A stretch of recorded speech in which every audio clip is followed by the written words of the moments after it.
Hello students, आज की इस वीडियो में मैं आपको बताऊंगा हरियाणा बोर्ड क्लास 9 हिंदी नैतिक शिक्षा पाठ नंबर 7 के क्वेश्चन आंसर। पाठ का नाम है छत्रपति शिवाजी महाराज और बुक का नाम है आदर्श जीवन मूल्य। शुरू करते हैं वीडियो को। मैं हूं अजय और आप देख रहे हैं CCL चैप्टर। लेकिन वीडियो शुरू करने से पहले आपको बता दूं, अगर आपको हरियाणा बोर्ड क्लास 9 नैतिक शिक्षा के किसी भी चैप्टर की एक्सप्लेनेशन या क्वेश्चन आंसर वाली वीडियो देखनी है, डिस्क्रिप्शन में प्लेलिस्ट का लिंक मिल जाएगा, वहां से देख सकते हो। उसके अलावा आपको एक वेबसाइट बता देता हूं, गूगल पर जाओ और ये नाम सर्च करो cclchapter.com। इस वेबसाइट पर आपको हरियाणा बोर्ड के लिए सारा जो स्टडी मटेरियल है वो देखने को मिल जाएगा, जिसके अंदर पेपर्स वगैरह और साथ में बुक्स के सॉल्यूशन सब चीज़ आपको मिलेंगी जो जो रिक्वायर्ड होती है। विजिट जरूर कर लेना।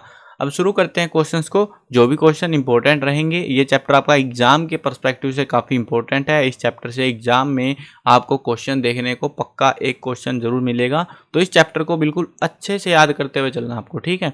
और इंपॉर्टेंट क्वेश्चन मैं बता दूंगा इस चैप्टर के, जो जो आपको याद करने हैं अच्छे से। प्रश्न नंबर 1, शिवाजी ने सर्वधर्म समभाव की प्रेरणा कहाँ से प्राप्त की? तो कहाँ से करी? अपनी माता जीजाबाई से।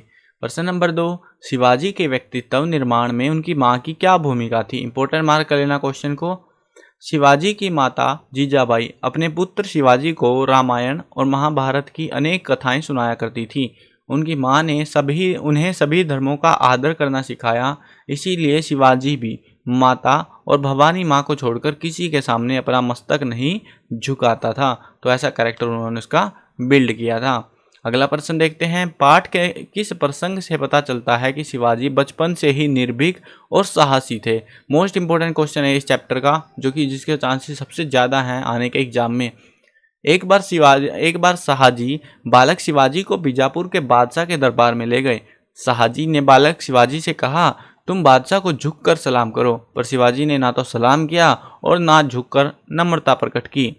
शाहजी ने जब डांट फटकार की तो शिवाजी ने उत्तर दिया, आपको तो मालूम है कि मैं अपनी माता और भवानी माँ को छोड़कर किसी के सामने अपना मस्तक नहीं झुकाता। इस प्रसंग से हमें पता चलता है कि शिवाजी बाल्यावस्था यानी बचपन से ही बड़े ही साहसी और निर्भीक थे।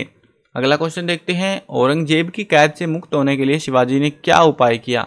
जब औरंगजेब ने शिवाजी को धोखे से बंदी बना लिया, तब शिवाजी अपने पुत्र के साथ मिठाई के टोकरे में छिपकर कैद से बाहर निकल आए और फिर औरंगजेब ढूंढता ही रह गया कि गया कहाँ वो। अगला क्वेश्चन देखते हैं। गढ़ तो आया पर सिंह चला गया। शिवाजी का यह कथन किस घटना की ओर संकेत करता है? इंपॉर्टेंट मार्क कर लेना इसको भी।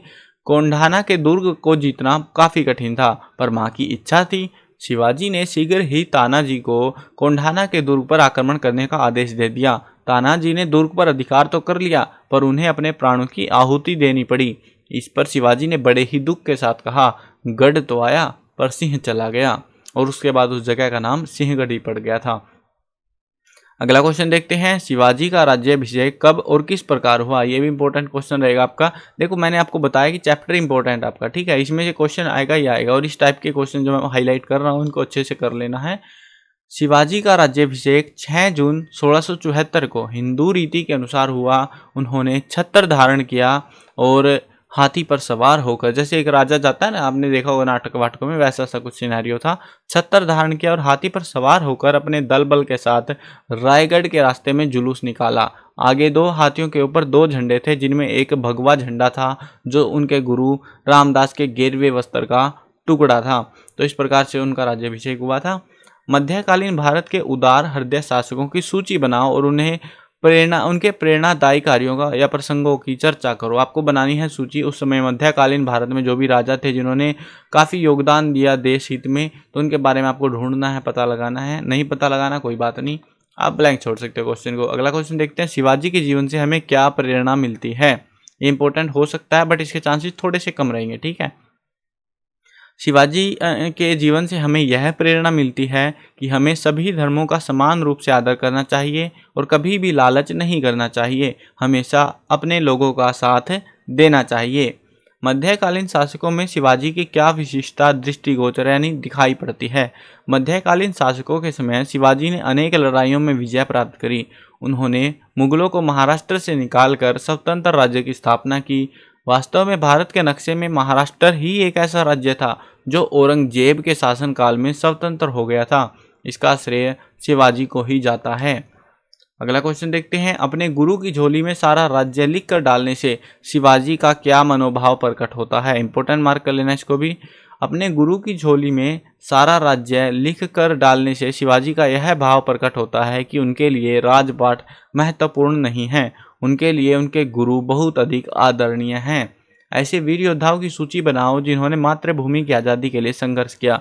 तो वो तो आपको ही बनानी पड़ेगी, चलो बना लो। जो भी आपको वीर योद्धाओं के बारे में पता होगा मातृभूमि की आज़ादी के लिए जिन्होंने योगदान दिया था। बहुत सारे योद्धाओं की कहानी आप ऑलरेडी भी पढ़ चुके हो, तो आपको देखना है और कौन कौन सी कहानियों के बारे में आपको पता है। आई होप क्लियर हो गए होंगे। जो मेन क्वेश्चन थे इंपॉर्टेंट वाले वो मैंने आपको सारे बता दिए हैं कि वो आपको अच्छे से याद करना है। जो मैंने हाईलाइट कराए हैं क्वेश्चंस इस चैप्टर के, और इस चैप्टर में से गारंटीड एक क्वेश्चन जरूर मिलेगा, क्योंकि काफ़ी इंपॉर्टेंट कंप्लीट बुक में सबसे इंपॉर्टेंट चैप्टर है ये आपका, तो इसमें से एक क्वेश्चन मिलना ही मिलना है। तो अच्छे से याद करके आपको जाना है, ठीक है। मिलते हैं नई वीडियो में, और अगर आपने चैनल को सब्सक्राइब नहीं किया तो सब्सक्राइब भी कर लो यार। सब्सक्राइब करने में क्या पड़ रहा है जोर, सब्सक्राइब भी कर लिया करो। मिलते हैं नई वीडियो में, बाय बाय।